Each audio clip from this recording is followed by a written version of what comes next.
So my dad contacted me middle of December, right before Christmas, and he told me he needed to get out. And me and Lexie prayed about having to get him down here because he's gone through a major personal issues, and it's very touchy when it comes to it. And I know he felt dead, like he felt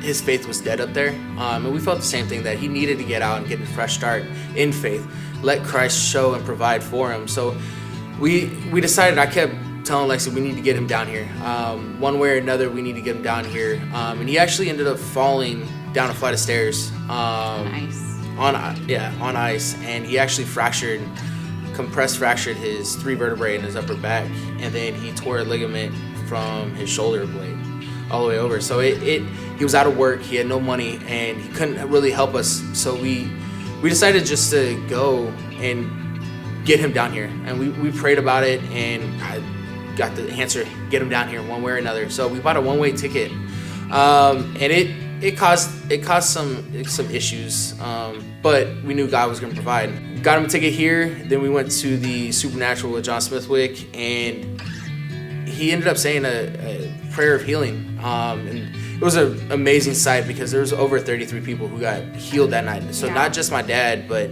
33 people across the congregation that just got healed and touched by God, and whatever issue that they had.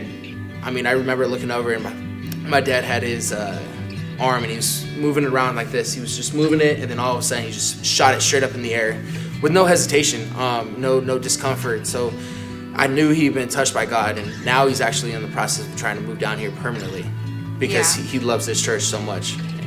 It was definitely like an eye-opener for me, because again, I had started looking at our finances, like, I don't know how we're going to be able to afford this. I get that you want to get him down here. I want him to come down too, but financially it just didn't make sense. And Christopher had told me, like, point blank, he was like, I feel God telling me that I need to get my dad down here, and I don't know why, but he needs to get down here. And I said, okay.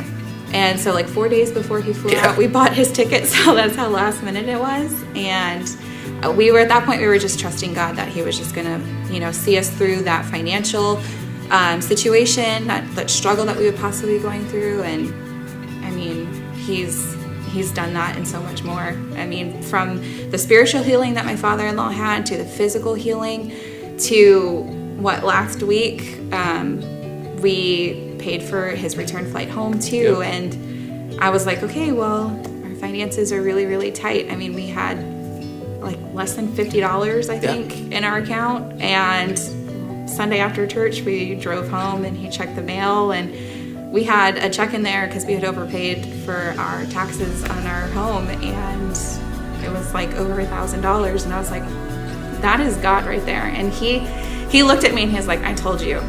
We were obedient to what God was telling us to do, and he was going to make sure that we were taken care of, because it wasn't just a calling at that point that Christopher needed to do.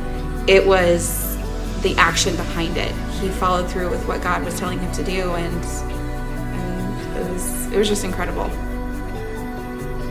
I fell on the ice in Minnesota, landed on my rotocuff, and they were going to have to send me to a specialist and have surgery on it and everything, and I could not lift it more than 20 degrees, and we got done praying. I went like that.